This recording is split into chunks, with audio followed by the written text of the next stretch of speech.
Kau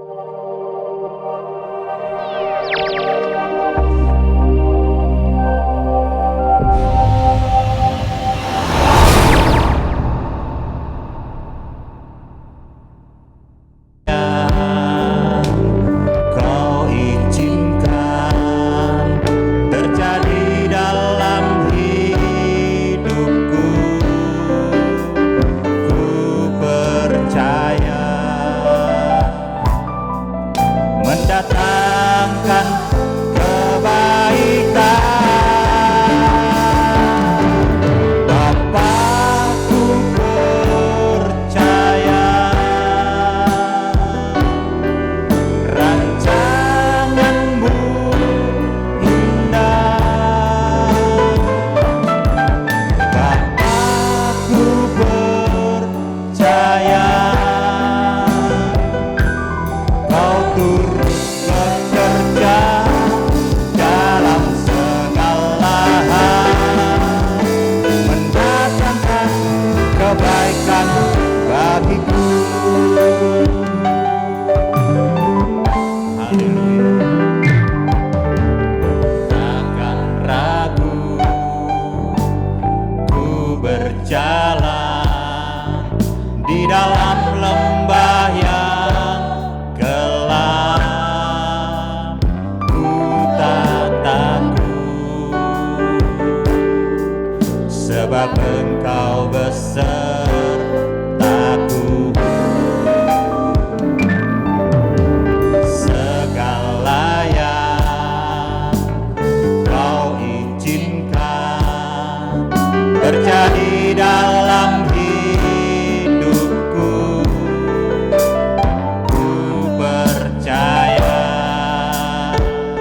indah. Bapakku percaya Kau turut bekerja dalam segala hal, mendatangkan kebaikan bagiku. Bapakku percaya. Amin, haleluya. Rancanganmu indah, Bapakku percaya Kau turut bekerja dalam segala hal, mendatangkan kebaikan bagiku. Kau turut bekerja dalam segala hal, mendatangkan kebaikan bagiku. Katakan sekali lagi, Kau turut bekerja dalam segala hal, mendatangkan kebaikan bagiku. Terima kasih Tuhan. Inilah setiap pujian penyembahan kami yang sudah kami berikan syukur di hadapan Tuhan. Dan sebentar kami mau bersorak-sorai bagi Engkau Tuhan, biar setiap pujian kami boleh menyenangkan hati Tuhan dan boleh memberkati jemaat yang hadir pagi hari ini. Di dalam nama Tuhan Yesus kami berdoa, yang percaya katakan amin. Berikan kemuliaan buat Tuhan kita Yesus Kristus. Haleluya, haleluya, haleluya. Saudara kita semuanya bangkit berdiri. Haleluya. Ku diberi kuasa.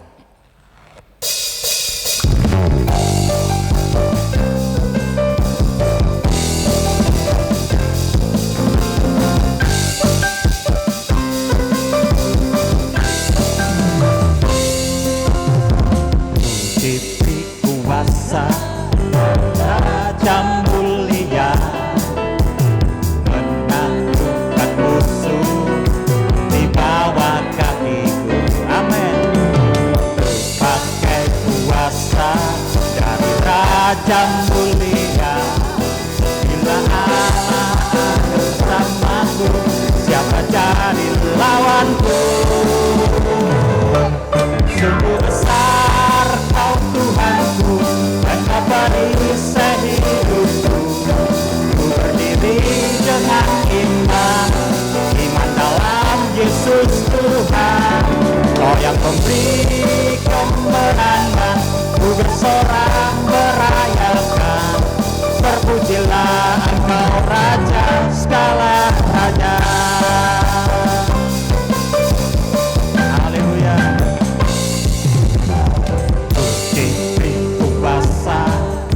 Raja mulia untuk apa? Menaklukkan musuh di mana? Di bawah kakiku. Amin.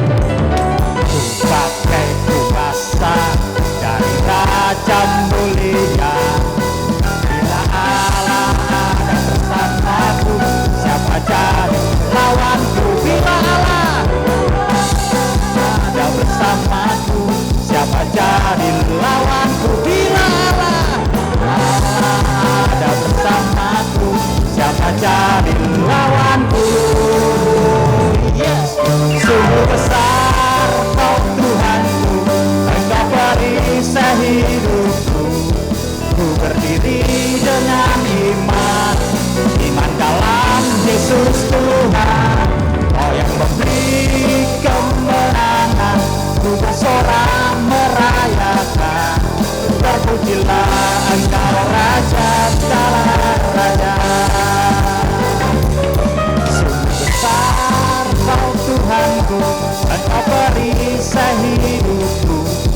Ku berdiri dengan iman dalam Yesus Tuhan. Kau yang memberi kemenangan, ku bersorak merayakan. Terpujilah Raja. Terpujilah Engkau Raja segala raja. Terpujilah Engkau Raja segala raja. Haleluya. Beri kemuliaan buat Tuhan kita Yesus Kristus. Haleluya, haleluya, haleluya. Silakan duduk kembali. Puji Tuhan.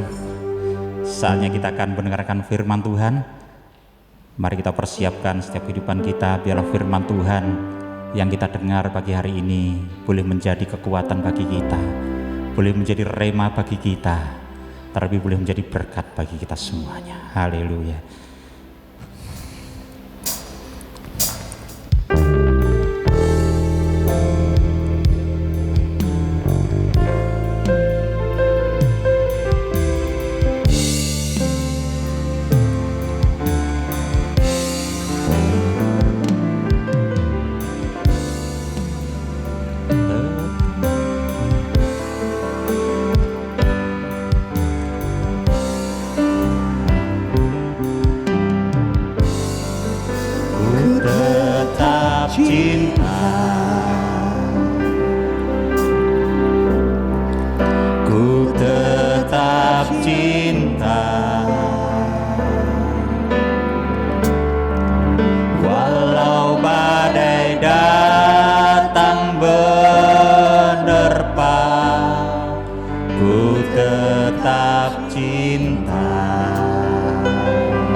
Seluruh hidup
karena kami menyadari bahwa kami tidak bisa membalas apa-apa kepada Tuhan selain kami belajar memberikan hidup kami sepenuhnya menjadi kesukaan, kesenangan bagi Tuhan saja.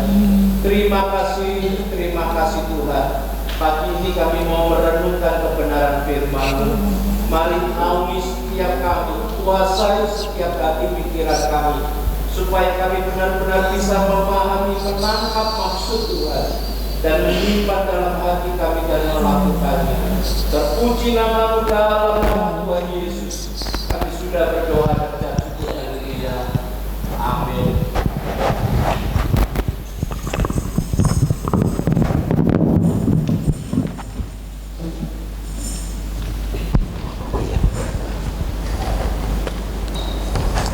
Selamat pagi Bapak Ibu yang dikasihi Tuhan. Mari kita akan merenungkan kebenaran firman Tuhan. Pada pagi hari ini kita akan terlebih dahulu membaca di dalam 2 Korintus 5 ayat yang ke-17. 2 Korintus 5 ayat yang ke-17. Di depan sudah ada. Mari kita akan membaca bersama-sama dengan suara yang keras. 2, 3. Jadi siapa yang ada di dalam Kristus, ia adalah ciptaan baru. Yang lama sudah berlalu, sesungguhnya yang baru sudah datang. Nah, Bapak Ibu yang dikasihi Tuhan, kalau kita melihat di dalam Alkitab, ada begitu banyak tokoh-tokoh Alkitab yang menurut saya sangat luar biasa hidupnya. Sebuah pencapaian iman yang begitu luar biasa, yang mungkin tidak semua orang bisa melakukannya. Saudara punya tokoh idola enggak di dalam Alkitab? Ya, saya sangat menyukai tokoh Daniel dan tokoh Yusuf. Ya, bagi saya mereka orang-orang yang luar biasa di dalam hidupnya. Nah, untuk bisa memahami mengapa mereka begitu luar biasa, ya, tidak mudah untuk mencapai sebuah pencapaian iman seperti mereka. Kita harus menempatkan diri kita di dalam posisi mereka.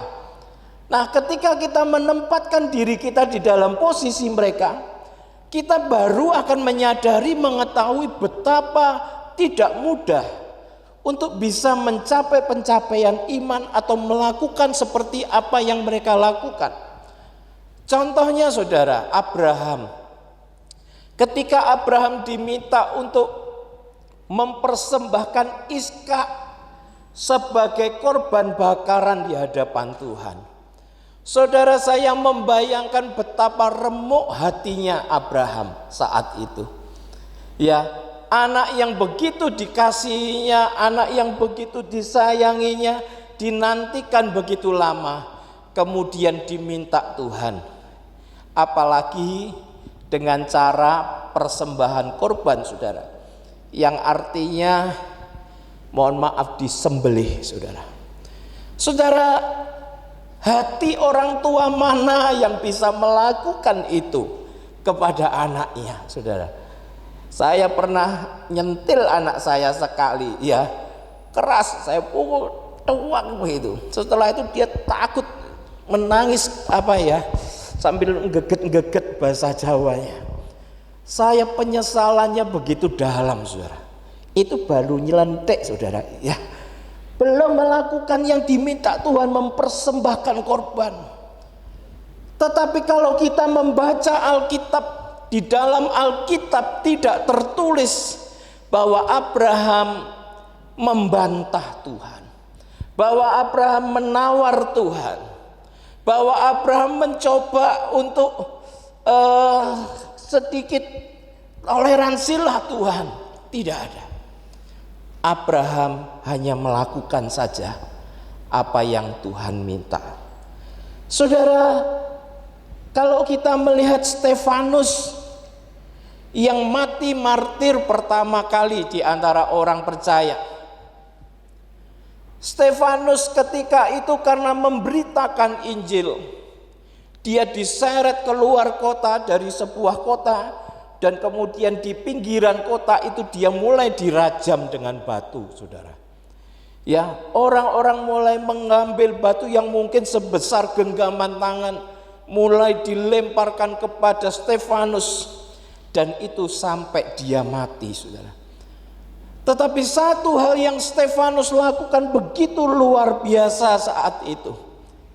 Dia justru berdoa, Tuhan, jangan tanggungkan dosa ini kepada mereka. Tuhan, jangan tanggungkan dosa ini kepada mereka. Saudara, saya tanya siapa yang di sini mampu berbuat seperti itu? Kita disakiti hatinya saja ya saudara. Kira-kira apa doa kita buat mereka Tuhan? Saudara, apa saudara? Tuhan, moga-moga disambar geledek gitu ya. Mungkin yang kita keluar caci maki, sebuah ungkapan kemarahan. Tetapi Stefanus justru memohonkan pengampunan bagi orang yang menganiaya dia.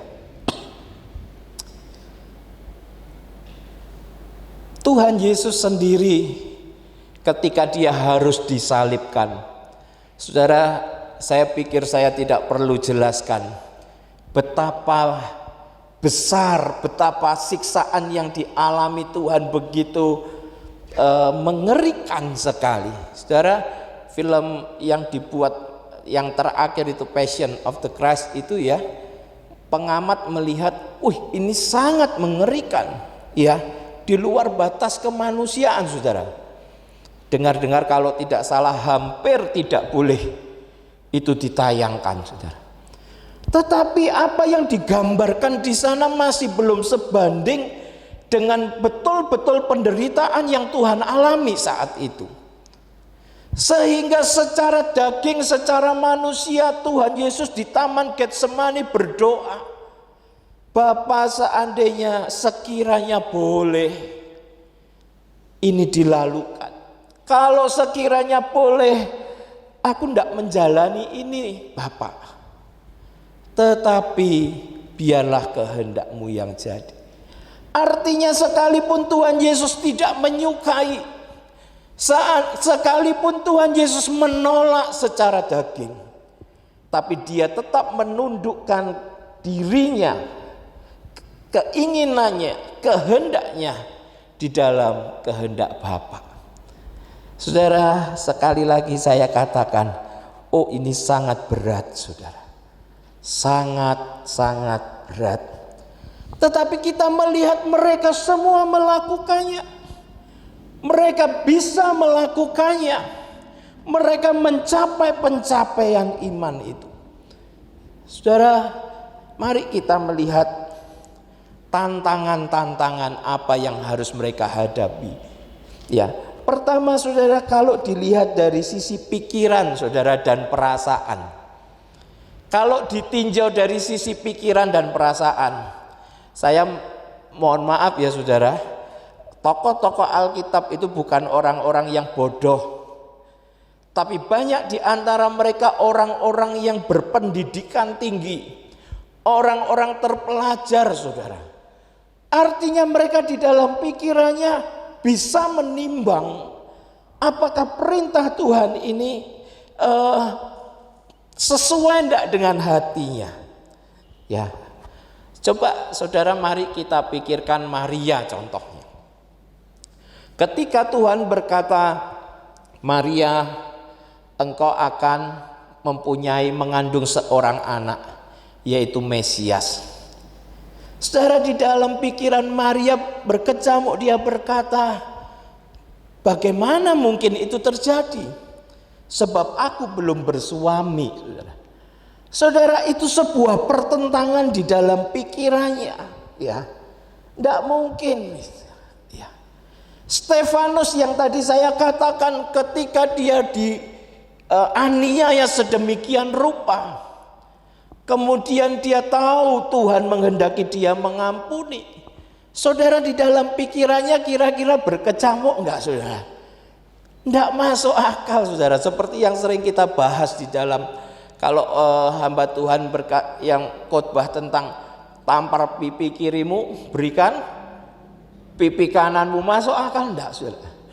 Saya yakin sepenuhnya di dalam pikiran kita itu berkecamuk.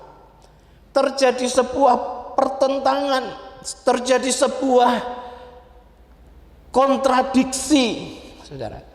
Itu pikirannya. Kalau pikiran tidak masuk, saudara, maka hatinya juga tidak masuk. Betul? Hatinya juga tidak bisa menerima Tuhan. Aku mau Tuhan. Ya, mungkin ada di antara saudara yang Tuhan berkata, kamu datang ono saudaramu, kamu minta maaf ke sana. Tapi kita merasa, aku tidak salah loh Tuhan. Aku tidak salah Tuhan. Kenapa aku harus datang dan meminta maaf? Itu bukan hanya pikiran dan perasaan kita itu berperang, saudara, di situ. Ya. Itu ditinjau dari sisi pikiran, saudara. Kalau ditinjau dari sisi keinginan, kehendak bebas, saudara. Tuhan itu menciptakan manusia, memberi kita kehendak bebas. Artinya Tuhan itu memberikan sebuah kebebasan untuk memilih. Kita punya keinginan, kita punya cita-cita. Aku mau begitu, aku mau begini, aku punya rencana itu, aku mau punya rencana ini. Kemudian Tuhan memberikan sebuah perintah yang sangat berkebalikan dengan apa yang kita rencanakan. Saudara, mau tidak mau kita harus menguburkan, mengandaskan cita-cita kita sendiri demi perintah Tuhan. Saudara, kira-kira itu perang batin tidak, saudara, di dalam hati kita? Ya, tidak mudah. Tidak mudah, saudara. Ya, Bapak Ibu, siapa di antara Bapak Ibu yang pernah punya keinginan terus tiba-tiba harus keinginannya itu kandas, tidak tercapai? Geton apa enggak, saudara? Gelo apa enggak, saudara? Ya, kalau bayangkan yang paling mudah, anak kecil dijanjeni, ayo besok kita jalan-jalan ya, liburan ya. Terus tiba-tiba orang tuanya ada halangan, mungkin pekerjaan atau sedang sakit dan sebagainya. Anak itu batal. Loh Pak, enggak jadi berangkat Pak? Enggak nak, maaf ya Papa, ini tiba-tiba ada pekerjaan yang harus diselesaikan hari ini. Maaf ya, Papa sakit, Papa enggak enak badan. Kira-kira hati anak ini bagaimana, saudara? Demikianlah kita dengan Tuhan. Kita punya keinginan, kita punya rencana, tetapi kemudian Tuhan memerintahkan sesuatu yang lain, saudara. Maka itu sebuah pertentangan, pergumulan yang berat dalam diri kita. Apalagi, saudara, kalau kita melihat dari sisi harga diri, saudara. Sisi harga diri. Kadang-kadang apa yang Tuhan perintahkan itu membuat mau tidak mau harga diri itu kita seakan-akan dihancurkan habis, ya. Untuk yang wanita, kasus tadi Maria, Tuhan mengatakan engkau akan mengandung seorang anak belum bersuami, saudara. Kira-kira nanti lah orang tahu harga dirinya jatuh enggak, saudara? Wah, orang itu kok hamil, belum punya suami kok sudah hamil duluan ya. Oh tiba lah, saudara, buntutnya panjang, saudara. Reputasi kita, nama baik kita, itu menjadi pertaruhan di sana, saudara. Ya, sehingga tidak mudah untuk bisa melakukan. Musa, saudara, dia 40 tahun tinggal di Mesir, di dalam kerajaannya Firaun, dengan status ya di atas begitu tinggi sebagai keluarga dari rajanya Mesir, saudara. Tapi tiba-tiba Tuhan turunkan, Tuhan kirimkan dia untuk tinggal di padang pasir, tinggal di padang gurun untuk menggembalakan domba, saudara. Kira-kira kalau ada orang ketemu dia, harga dirinya jatuh enggak, saudara? Loh, lah iki pangerane Mesir kok angon kambing, saudara. Kira-kira harga dirinya jatuh enggak, saudara? Saudara, itu juga tidak mudah untuk diterima. Satu lagi, sebetulnya bisa banyak sisi, saudara. Adalah sisi resiko, saudara. Ya, apa yang Tuhan perintahkan itu seringkali ada resikonya, saudara. Betul? Ya, dan resikonya tidak mudah, saudara. Resikonya adalah terhadap orang-orang di sekeliling kita. Bisa ikut terbawa, saudara. Ya, istrinya, anaknya bisa kena dampak resiko itu. Ya, ketika Tuhan berkata kepada Abraham, Abraham, keluarlah engkau dari tanah tempat tinggalmu, dari keluargamu, saudara. Kalau Abraham bujangan enak enggak keluar, saudara?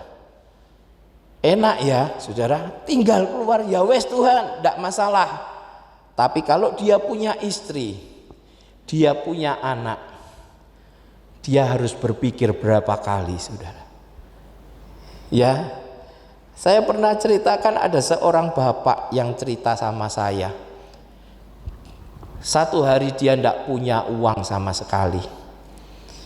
Uang yang di dompetnya itu hanya tidak ada 10.000 kalau nggak salah. Hanya duit litik, saudara. Kemudian bapak ini menangis sambil cerita itu sambil berebes. Tapi dia ceritanya sudah lewat, peristiwanya sudah lewat. Lalu dia berkata, Yos, bayang no Yos, duit mek semono Yos, anakku bayi. Ya, kalau aku sendiri, aku kon bambung, istilahnya tidur di emperan toko tak jalani Yos. Aku duwe istri loh Yos, aku duwe anak, dan hari itu dia butuh susu. Bagaimana rasanya hatiku? Saya melihat bapak ini, bapak yang hampir nggak pernah nangis, saudara. Tapi kali itu dia menangis menceritakan. Saudara, kita bisa membayangkan Abraham ketika Tuhan perintahkan. Pasti Abraham juga berpikir bagaimana istriku, bagaimana anakku. Saudara, di India juga pernah terjadi seorang Kristen, dia dipaksa untuk menyangkal Tuhan. Kalau kamu tidak menyangkal Tuhanmu, istrimu, anakmu tak bunuh. Loh, kalau yang dibunuh orangnya sendiri tak jalani, sudah. Betul tidak? Sudah? Tapi ini istrinya, ini anaknya. Pertanyaannya, apakah istrinya siap? Apakah anaknya siap untuk mengalami yang seperti itu, saudara? Oh, saudara, di sini kita bisa melihat bahwa pergumulan iman itu tidak mudah, saudara. Ada begitu banyak sisi kehidupan kita yang betul-betul bertentangan, seakan-akan berlawanan dengan perintah Tuhan. Tapi berita baiknya, mereka bisa melakukannya, saudara. Mereka mampu melewati, mereka berhasil meraihnya.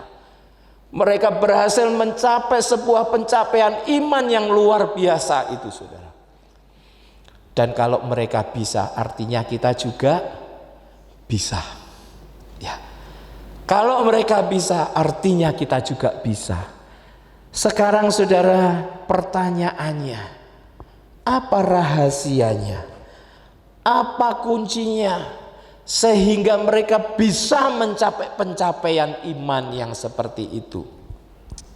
Mari kita membaca Filipi pasal 2 ayat 5 sampai yang ke-8.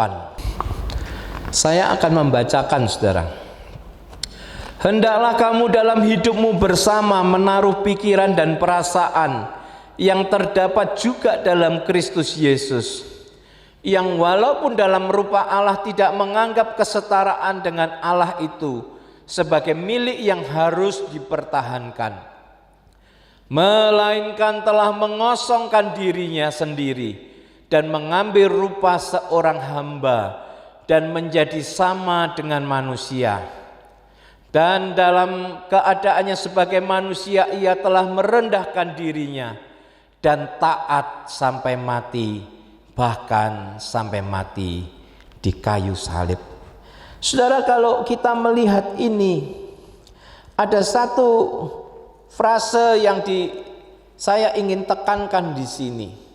Mengapa tokoh-tokoh iman itu berhasil meraih sebuah level iman, pencapaian iman yang luar biasa? Tadi saya katakan karena pertentangan, ada pertentangan di dalam diri kita dari berbagai sisi, betul ya? Oleh sebab itu kuncinya cuma satu, mengosongkan dirinya. Tadi firman Tuhan katakan, orang yang mau mencapai pencapaian iman, dia harus menanggalkan, mengosongkan dirinya. Apa yang ditanggalkan, apa yang dilepaskan, apa yang dikosongkan? Ya semua tadi yang tercantum yang saya jelaskan di depan. Mungkin itu melepaskan logika, pikiran dan perasaan kita, melepaskan cita-cita, melepaskan keinginan kita, ambisi kita, termasuk melepaskan harga diri kita, saudara, dan semua yang ada dalam diri kita. Kita harus bisa melepaskan. Sampai seberapa, saudara? Sampai kita betul-betul nol di hadapan Tuhan. Atau dengan kata lain, saya pernah seorang ibu pendoa syafaat ngasih setahu saya, Yos, kalau kamu ingin melakukan kehendak Tuhan, hatimu harus plain, saudara, netral. Saudara minum susu, ya kalau ada rasa apa, saudara? Coklat, stroberi, ada rasa apa lagi, saudara? Macam-macam, ya. Rasa nasi goreng yang enggak ada, ya. Tapi ada satu jenis yang enggak ada rasanya, plain, netral itu, saudara. Ya. Artinya apa? Tidak ada rasa. Plain netral itu artinya tidak ada rasanya. Sudah. Jadi kalau kita makan, minum gitu ya kerasa gurih sedikit. Tapi rasa stroberi, rasa coklat tidak ada. Plain. Nah, orang yang mau dipakai Tuhan, orang yang mau mencapai sebuah level iman yang melakukan kehendak Bapa, dia harus menetralkan dirinya. Plain, kosong. Kalau Tuhan memberikan sebuah perintah itu tidak masuk akal untuk kita. Kita harus menundukkan pikiran kita di bawah kakinya Tuhan. Kasarannya begini, oh iya Tuhan, perintahnya Tuhan kok tidak masuk akal ya. Tapi Tuhan itu kan maha hikmatnya itu tidak terbatas. Tuhan jauh lebih mengerti, Tuhan jauh lebih tahu mana yang tepat. Aku ini lemah, terbatas, tak taruh nih di bawah kaki Tuhan. Aku manut, sekalipun menurutku tidak masuk akal. Ya. Kalau Tuhan punya perintah yang tidak sesuai dengan keinginan kita harus direndahkan di hadapan Tuhan. Oh iya, aku kepengen ini hanya baik untuk diriku. Itu pun belum tentu, saudara ya. Kadang menurut kita baik, ternyata belum tentu. Tapi Tuhan tahu mana yang terbaik, bukan hanya untuk diriku, tapi untuk keluargaku, untuk sekelilingku, untuk dunia ini. Ya wis, aku tak manut Tuhan, ditaruhkan di bawah kaki Tuhan. Termasuk harga diri kita, saudara, ditanggalkan, dilepaskan. Ya, semuanya itu. Ada beberapa ayat tapi saya tidak usah baca ya. Saya akan bacakan aja maksud saya. 2 Korintus 10 ayat 5b contohnya. Kami menawan segala pikiran dan menaklukkan kepada Kristus. Filipi 3 ayat 8b. Oleh karena dialah yang telah melepaskan semuanya dan menganggapnya sampah supaya aku memperoleh Kristus. Nah, ini proses menanggalkan, saudara, melepaskan segala yang ada dalam diri kita.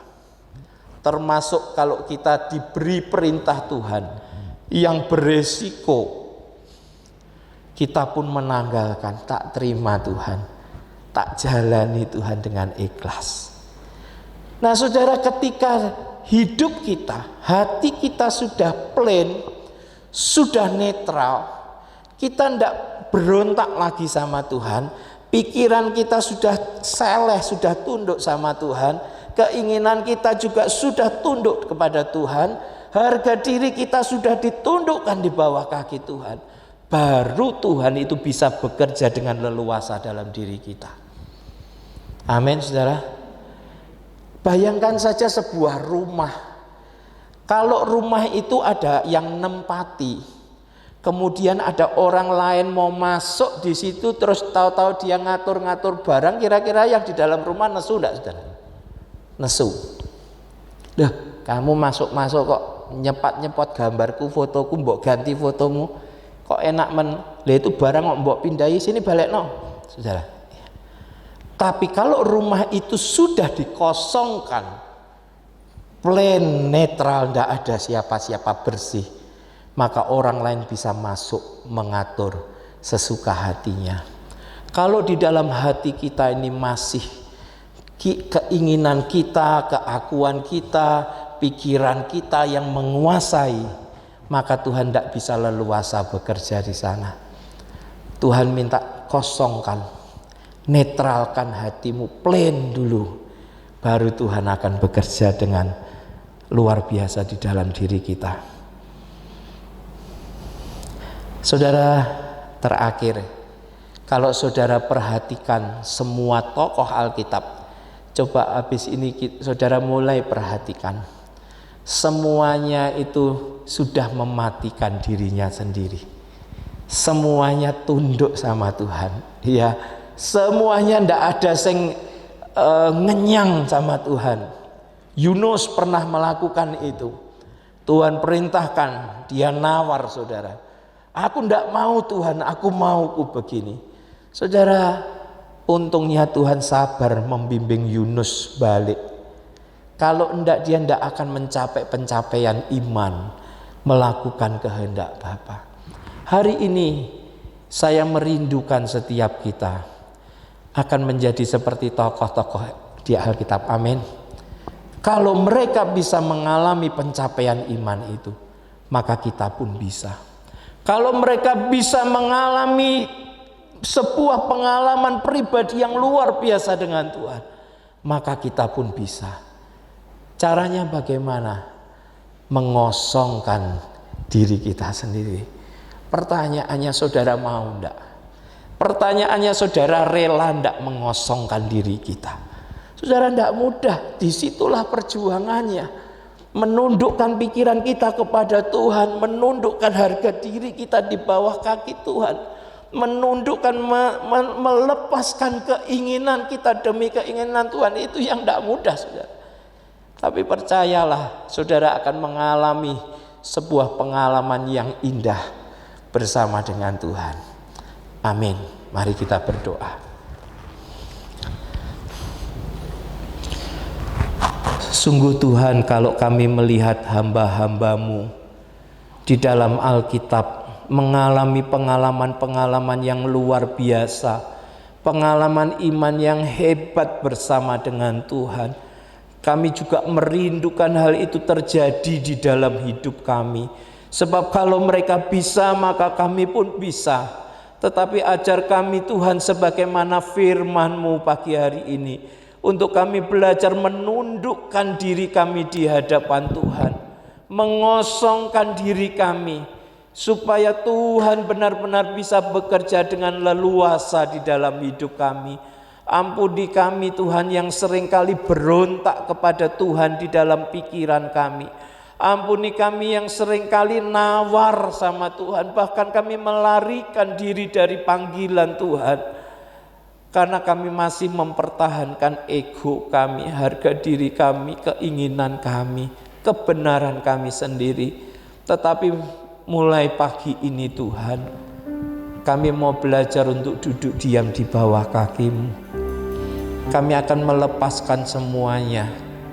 Sama seperti hamba-Mu Rasul Paulus berkata, biarlah semuanya itu menjadi sampah bagiku. Karena yang terpenting bagi kami adalah mengenal Tuhan, mengalami Tuhan di dalam hidup kami. Roh Kudus, hamba-Mu sangat terbatas di dalam menyampaikan. Tapi kiranya Engkau sendiri yang akan terus bekerja, membuat firman ini menjadi sebuah rema di dalam kehidupan kami masing-masing. Terpuji nama-Mu, dalam nama Tuhan Yesus kami sudah berdoa dan ucap syukur. Haleluya, amin. Mari saya undang sekali lagi kita semuanya bangkit berdiri, kita akhiri ibadah kita pagi hari ini.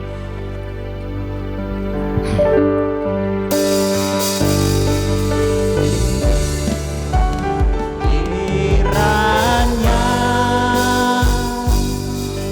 Engkau memberkati aku berlimpah-limpah dan memperluas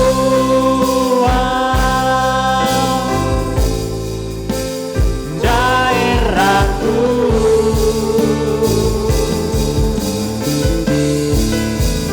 dan kiranya tangan-Mu menyertai aku dan melindungi aku daripada malapetaka, sehingga kesakitan tidak menimpa aku.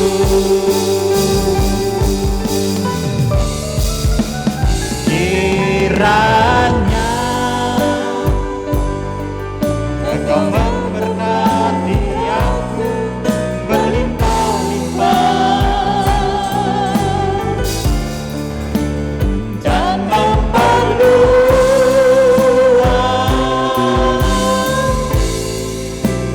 daerahku,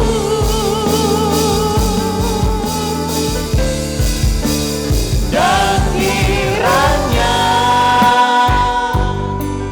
tangan-Mu menyertai aku dan melindungi aku daripada malapetaka, sehingga kesakitan tidak menimpa aku.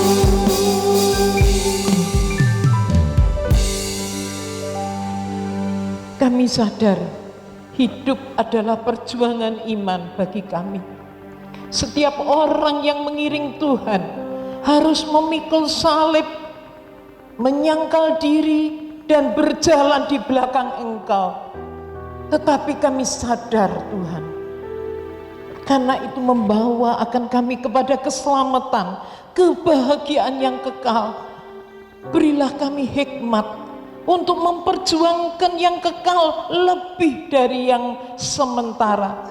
Kalau yang sementara di dunia ini saja, untuk sebuah keberhasilan kami berjuang, berani berlelah-lelah, berani mengorbankan waktu, terlebih untuk keselamatan jiwa kami. Tuhan, sadarkan kami, tidak ada gunanya apabila kami menyesal, tetapi setelah di alam sana, jalan hanya dua. Kalau tidak ke surga, ke neraka, kami tidak ingin. Secara logika kami sadar itu. Tuhan, berilah kami kemenangan, kekuatan, selalu mengarahkan hati kami kepada Engkau, kepada yang kekal, memperjuangkan yang kekal lebih daripada yang sementara. Tuhan, walaupun di dalam keterbatasan karena sikon ini, tapi kami bersyukur bisa berada di dalam rumah Tuhan. Biarlah Tuhan tolong supaya anak-anak-Mu, jemaat-Mu tidak kehilangan gairah dan semangat untuk beribadah. Karena setelah sekian lama karena pandemi, oh Tuhan, kami tidak bisa ibadah di dalam rumah Tuhan. Tetapi kami bersyukur mulai bulan ini kami bisa ibadah di rumah Tuhan. Karena ini adalah satu perintah yang Tuhan berikan untuk tidak meninggalkan ibadah. Tolonglah Tuhan, supaya pandemi ini tidak menjadikan kami malas atau kehilangan gairah dan semangat untuk ibadah, untuk datang di rumah Tuhan. Tuhan, terjemahkan firman-Mu yang banyak telah kami dengar, bila menguatkan iman kami. Oh Tuhan, setiap hari kami menghadapi situasi dan kondisi yang bisa berubah-berubah, dan itu membutuhkan perjuangan iman. Tutup bungkus pikiran dan hati kami, supaya hal-hal yang negatif, yang melemahkan, yang berasal daripada si jahat tidak mempengaruhi iman kami. Tetap mantap setia mengiring Tuhan sampai ke akhir, karena firman-Mu itu adalah satu perintah. Orang yang setia sampai ke akhirlah yang akan diselamatkan. Terjemahkan lebih jauh kebenaran firman-Mu. Sekarang kami mau pulang. Berkatilah dengan berkat-Mu secara khusus. Mari saudara, dengan iman terimalah berkat yang datang daripada Tuhan. Saudara-saudaraku yang dikasihi Tuhan, pulanglah dengan membawa damai sejahtera serta sukacita surgawi. Kekuatan yang baru turun mengalir di dalam kehidupan kita, baik kekuatan untuk tubuh kita, kesehatan tubuh kita, kekuatan untuk rohani kita. Diberkatilah rumah tangga kita, pekerjaan ekonomi kita, pelayanan kita semua. Diberkatilah kita semua. Berkat Allah dicurahkan bagi setiap orang yang percaya dan bergantung kepada Tuhan, sehingga segala sesuatu apa yang Engkau kerjakan dibuatnya menjadi berhasil. Dalam nama Allah Bapa, Allah Anak dan Roh Kudus kami berdoa. Yang percaya katakan amin. Selamat siang, Tuhan memberkati.